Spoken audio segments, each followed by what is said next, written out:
yang di KPK, yang di polisi, yang ditangkap kejaksaan.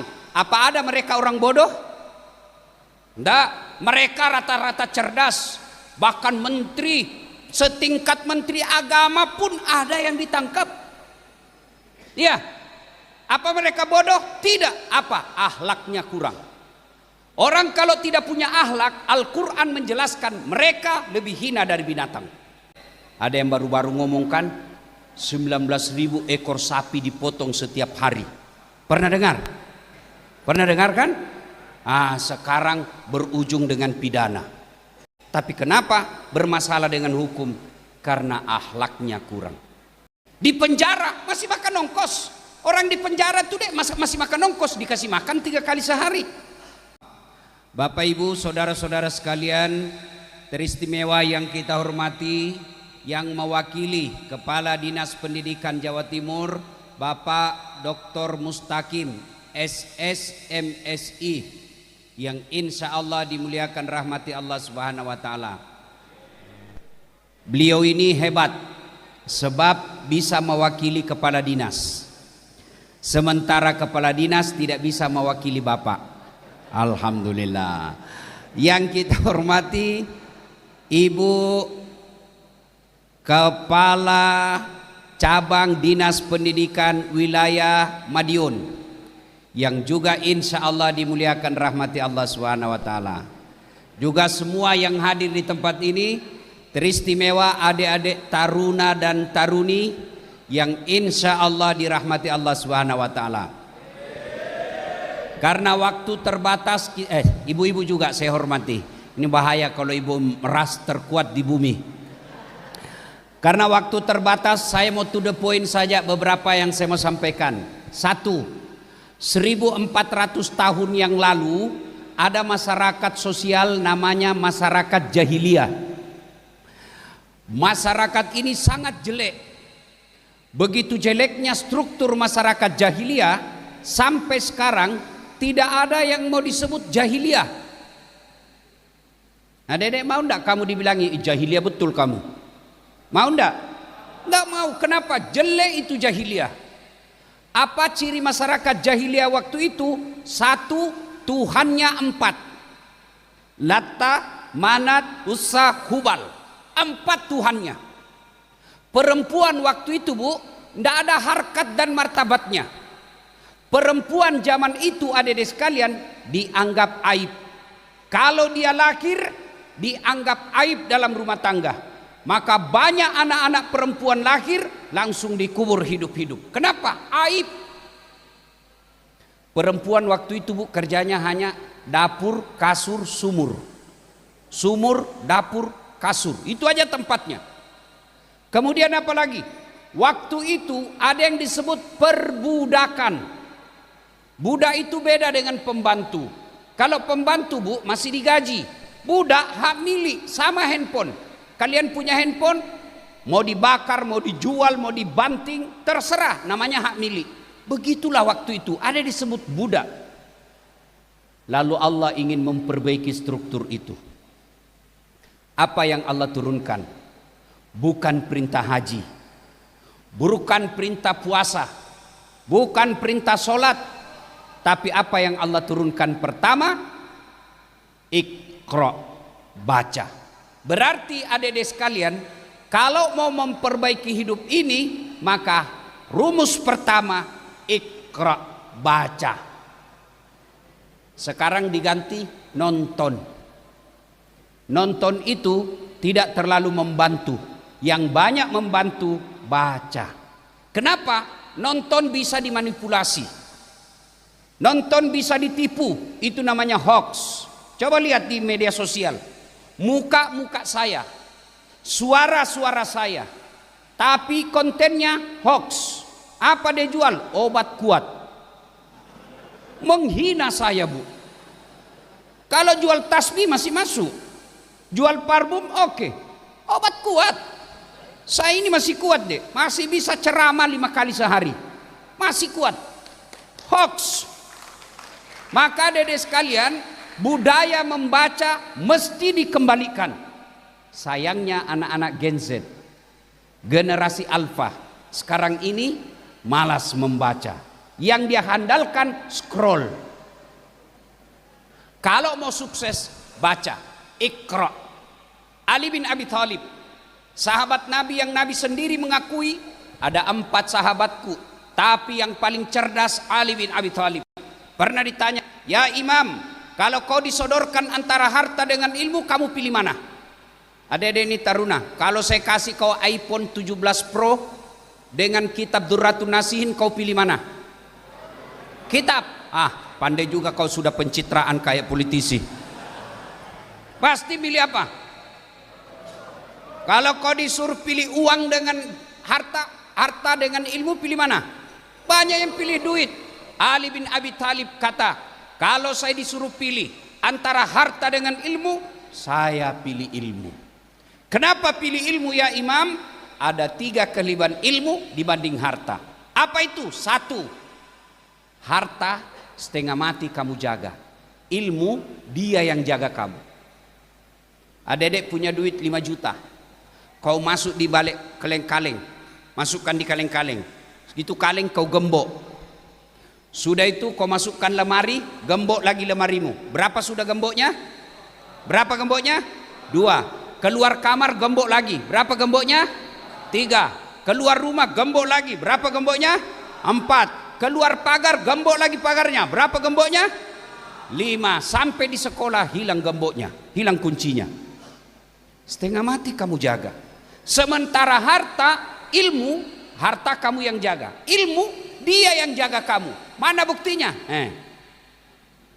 Kau tengok saya tadi kan, saya dari Surabaya mau ke Ponorogo dikawal polisi.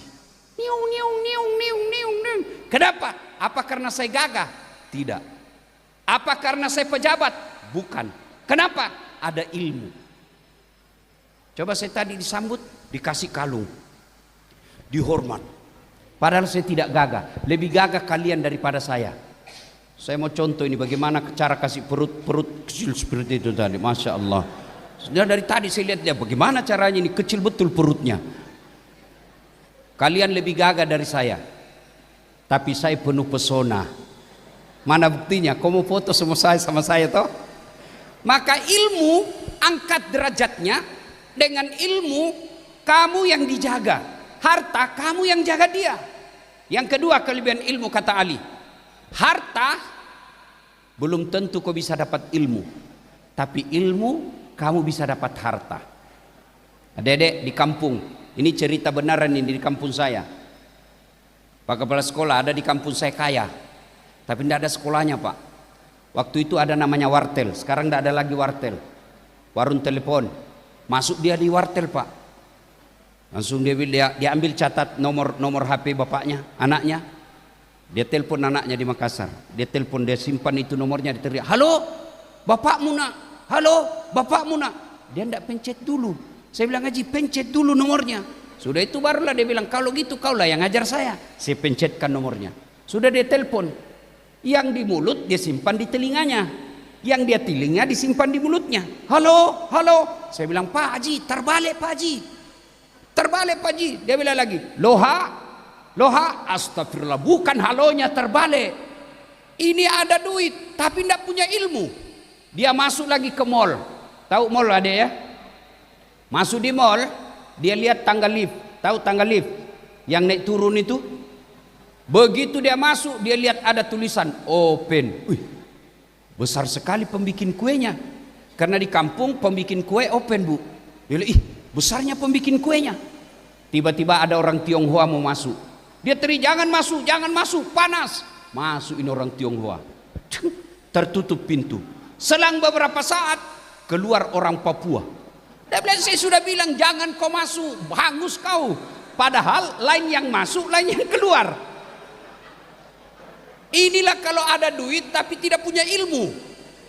Maka adik-adik sekalian, insya Allah kalau kamu punya ilmu, orang tuamu miskin, dengan ilmumu kelak insya Allah Allah akan cukupkan kebutuhan ekonomi.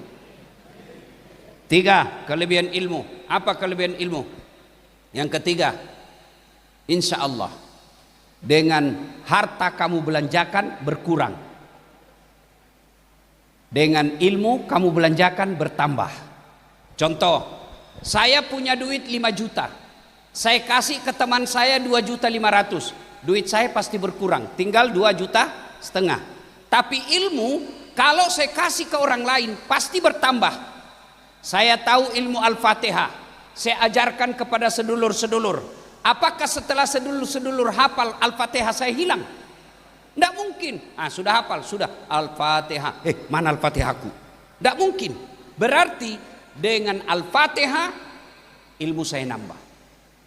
Itulah sebabnya adik-adik sekalian, belajar sangat diutamakan dalam Islam. Kenapa?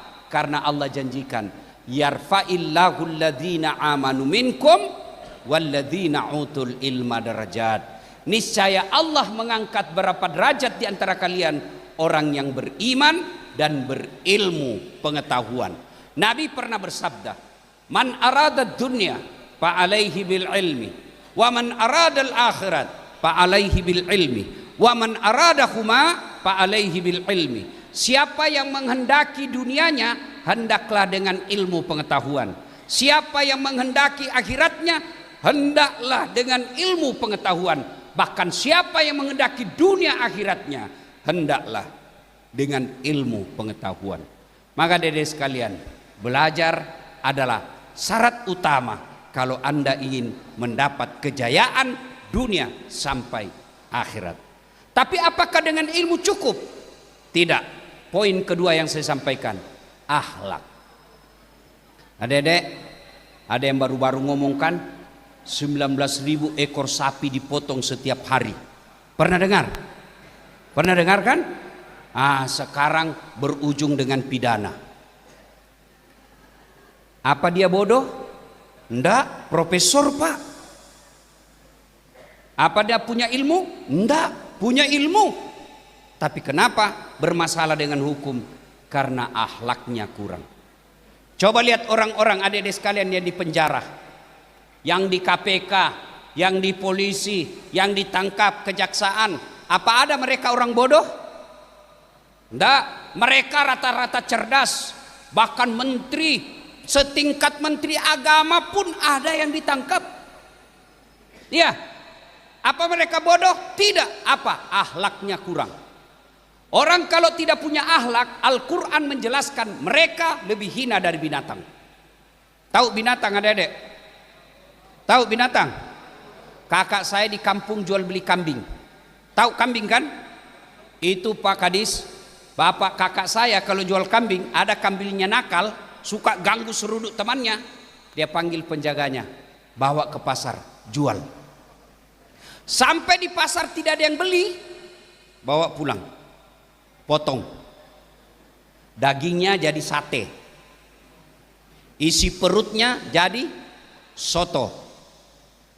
Ayo, kakinya sop kikil, ekornya sop buntut, pipinya sop pipi, lidahnya sop lidah, tanduknya jadi perhiasan, kulitnya jadi baju, pelernya obat kuat.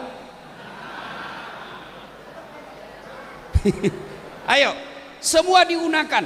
Kambing nakal jual, tidak ada yang beli, potong makan rame-rame. Tapi kalau ada taruna nakal, mau diapa? Potong. Siapa mau makan? Ayo jual, siapa yang mau beli? Sudah bego, bau keteknya, ngomong tak hancur-hancur liurnya, mau diapain? Itulah makna kalau manusia tidak punya akhlak, mereka lebih hina dari binatang. Di penjara masih makan ongkos. Orang di penjara tuh masih makan ongkos, dikasih makan 3 kali sehari. Maka adik-adik sekalian, selain belajar, maka Anda juga harus punya akhlak. Orang yang baik bukanlah orang yang cerdas semata, tapi Nabi pernah ditanya, untuk apa kau diutus ke muka bumi ini ya Rasulullah? Li utammimal makarimal akhlak, memperbaiki akhlak manusia. Dan saya percaya 1000% di sekolah ini selain diisi otaknya juga diisi akhlaknya. Mana buktinya? Tuh tadi hafal Quran.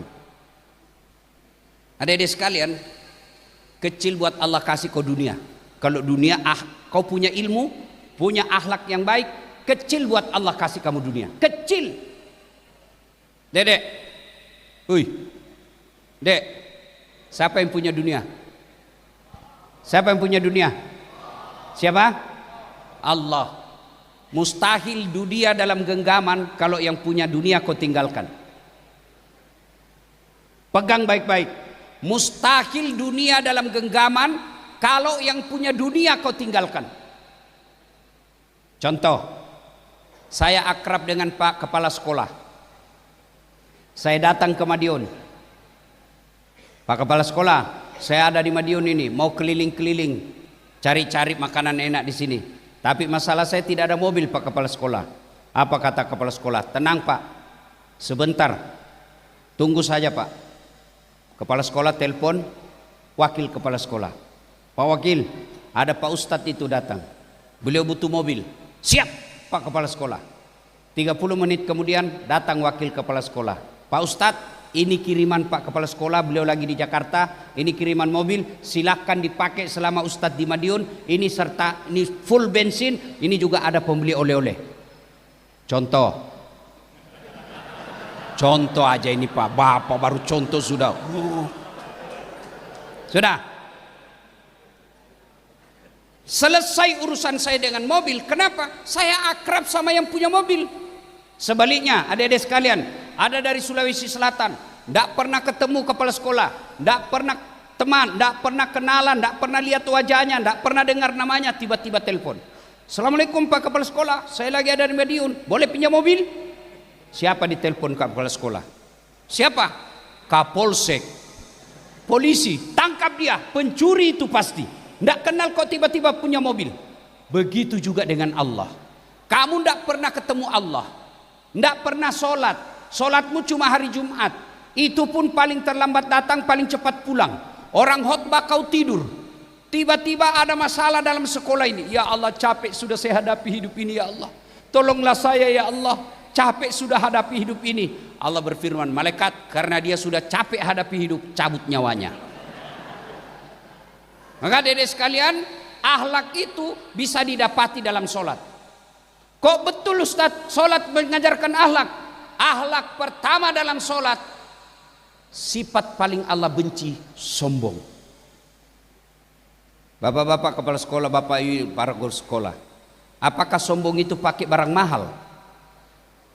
Apa sombong itu pakai barang mahal, ibu? Ibu punya emas, sombong? Enggak, perhiasan. Kalau perlu tulis di sini, emas murni. Boleh, boleh. Apakah sombong itu pakai barang mewah? Belum tentu. Apa sombong? Nganggap orang lain, menolak kebenaran. Kepala sekolah, ada guru baru masuk, baru diangkat, tiba-tiba dikoreksi kepala sekolah, Pak, menurut pengetahuan baru begini-begini. Kepala sekolah sering, apa kamu tahu? Saya sudah 20 tahun di sini, kamu baru apa? Itu sombong, menolak kebenaran. Sombong, puncak kesombongan itu tidak mau sholat. Bapak-bapak, adik-adik, dalam diri kita, harga diri ini yang paling mulia, kepala. Pak kepala sekolah bercanda sama saya, dorong pantat, masih senyum saya Pak. Dorong perut, masih senyum saya. Tapi jangan coba-coba dorong kepala saya. Kenapa? Harga diri Pak. Begitu. Kurang ajar Bapak ini. Kenapa? Harga diri. Sebaliknya, anggota tubuh paling hina apa? Kaki. Pak kepala sekolah kasih saya duit pakai kaki. Ustadz, ini pembeli tiket. Oh, Pak, biar saya miskin, jangan kau hina saya tikam kau. Kenapa? Kehinaan ada pada telapak kaki. Tapi ketika ketemu dengan Allah, kepalamu yang mulia, rendahkan sehina kakimu, telapak kakimu itu. Kenapa? Kamu berhadapan dengan Zat yang maha besar, maha kuasa, maha segala-galanya, Allah subhanahu wa ta'ala. Maka itulah makna orang yang baik sholatnya, tidak punya rasa sifat sombong. Apa yang kita mau sombongkan?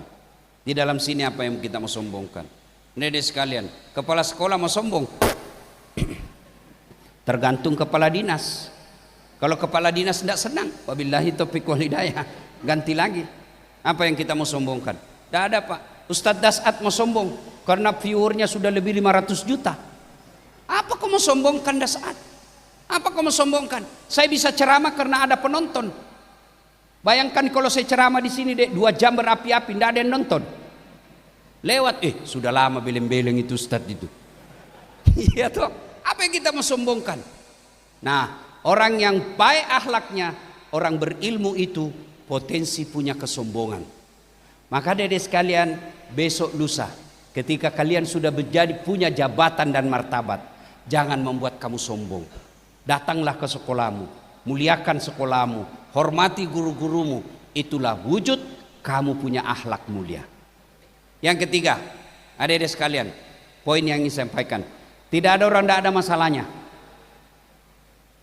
Tidak ada orang tidak ada masalahnya. Di sini, ini nih, taruna-taruni, muka-muka penuh masalah semua ini. Saya mau tanya, waktu mau masuk di sini apa masalahmu? Mau lulus masuk sekolah ini, iya kan? Sudah masuk di sini selesai masalahmu? Muncul masalah baru, mau selesai dengan baik. Sudah selesai sekolah ini, selesai masalahmu? Muncul masalah lagi. Mau lulus misalnya di apa itu? Akmil, Akpol dan lain sebagainya. Sudah lulus di situ, selesai masalahmu? Enggak, muncul lagi masalah baru. Bisa selesai enggak tepat waktu? Enggak ada orang enggak ada masalah deh. Coba lihat waktu sarjana. Apa masalahnya? Mau kerja. Ya kan? Sudah kerja selesai masalahnya? Enggak. Mau jadi kepala bagian. Sudah jadi kepala bagian selesai masalahnya? Belum. Mau jadi kepala dinas. Sudah jadi kepala dinas selesai masalahnya? Enggak. Mau jadi sekda. Sudah jadi sekda selesai masalahnya? Belum. Mau jadi bupati. Sudah jadi bupati selesai masalahnya? Belum. Mau 2 periode. Sudah 2 periode selesai masalahnya? Ditangkap KPK. Iya toh. Tidak ada orang tidak ada masalahnya Pak. Semua kita punya masalah. Iya kan? Ini yang lagi ceramah sekarang adik, banyak juga masalah saya. Apalagi setelah saya viral, banyak janda-janda curhat Pak. Masya Allah, Ustadz, baru saja suami saya meninggal, adakah doa-doa penenang jiwa? Saya kirimkanlah baca ini kalau ibu lagi galau. Lama-lama dia bilang, Ustadz jiwaku sudah tenang. Maukah Ustadz menjadi imam dalam hidupku? Mohon maaf, saya bukan imam, saya penceramah. Tidak ada orang tidak ada masalahnya Bu. Coba lihat lagi Bu, dalam rumah tangga. Bapak-bapak, istri cantik, bapak pikir bukan masalah. Masalah Pak, digoda orang. Apalagi kalau suaminya jelek, lebih masalah lagi. Duluan aja dek, nanti kita ketemu di gedung. Sampai di gedung, mana kau bang? Nggak jadi dek, saya mencret. Berarti bagus kalau jelek istri. Jelek istri dihina orang Pak. Kita lagi yang malu jalan sama dia. Berarti bagus kalau tidak ada istri. Masalah juga. Bagus kalau banyak istri. Lebih masalah lagi. Tidak ada orang tidak ada masalahnya. Maka dari sekalian saya tahu kamu punya masalah semua.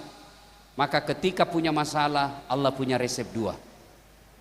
Ista'inu bis-sabri was-salah. Sabar, perbaiki sholatmu. Di sini, latihan. Apa nama? Boarding. Makan mungkin dibatasi. Pegang handphone mungkin dibatasi. Sini boleh pegang handphone atau tidak? Iya kan? Tapi percayalah dek, tidak ada kesabaran yang tidak buah keberhasilan. Sabar. Kamu dijauhkan, misal yang tadi dari mana itu? Dari Bali. Ada bahkan saya dengar dari Sabang. Datang ke sini, jauh dari keluarga. Kesabaranmu insya Allah akan buah hasil. Tidak ada kesabaran yang tidak ada hasilnya. Belajar dari kisahnya Ayub alaihissalam. Dari kaya raya, kemudian miskin, habis hartanya, anaknya wafat, ditinggal istri, penyakitnya banyak. Allah kemudian balas kesembuhan, lalu sukses kembali. Belajar lagi baru-baru kisah tentang Nabi Ibrahim yang diperintah sembelih anaknya. Setelah dia sembelih, dan akhirnya Allah uji keberhasilannya, kesabarannya, diganti dengan domba. Apa setelah itu? Dikasih hari tasrik. Hari tasyrik itu hari bahagia, tidak boleh puasa. Hari khusus makan-makan, Independence Day. Tidak ada orang yang kesabarannya baik pasti kecuali Allah membalasnya dengan keberhasilan. Kalian sabar di sini, insya Allah Allah akan balas kesabaranmu. Dan hebatnya itu sabar, pahalanya, balasannya, innallaha ma'as sabirin.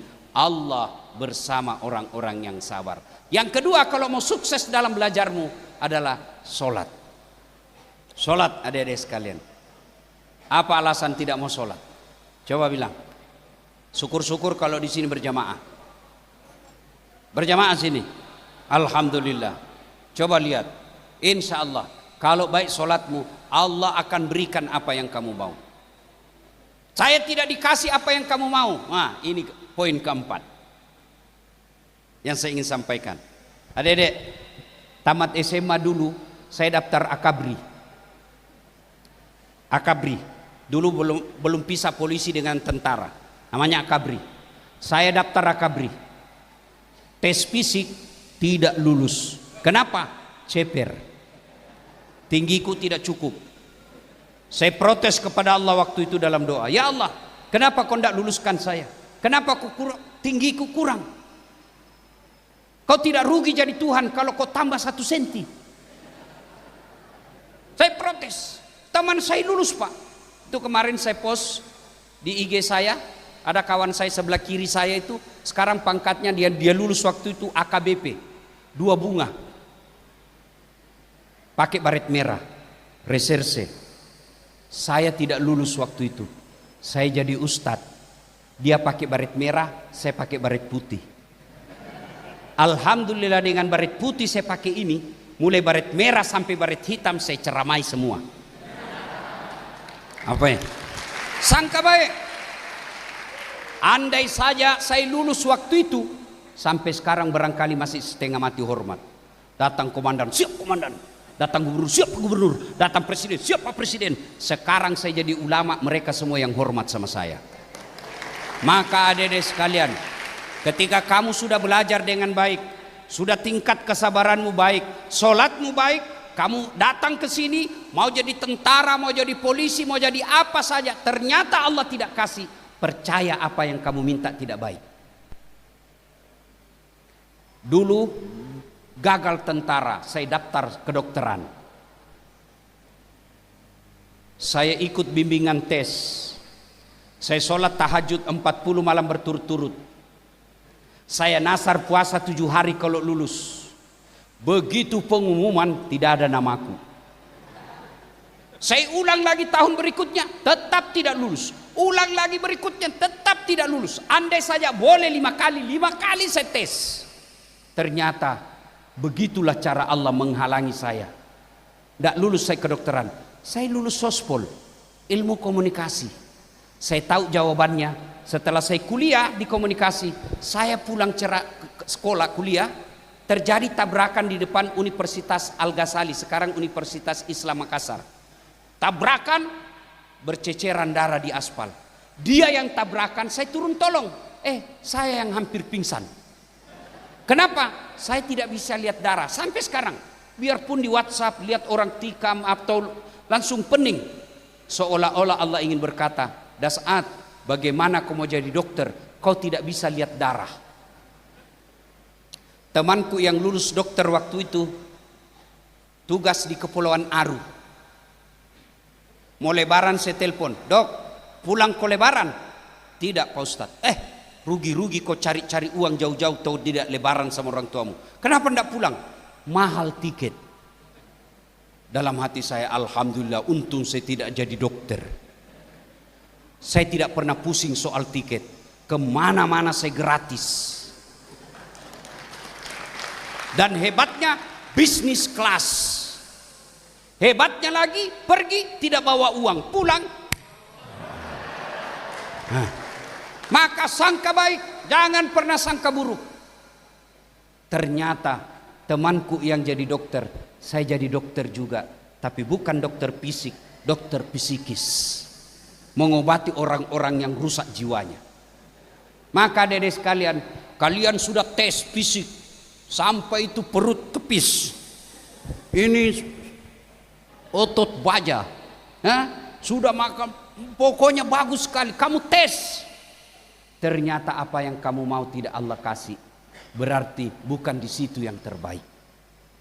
Contoh ketiga lagi, 2014 saya ikut Pilwali Makassar, mau jadi pejabat wali kota. 10 pasang calon, kalah? Tidak, cuma yang menang lebih banyak suaranya. Saya tidak mau bilang kalah, belum tentu dia lebih hebat dari saya.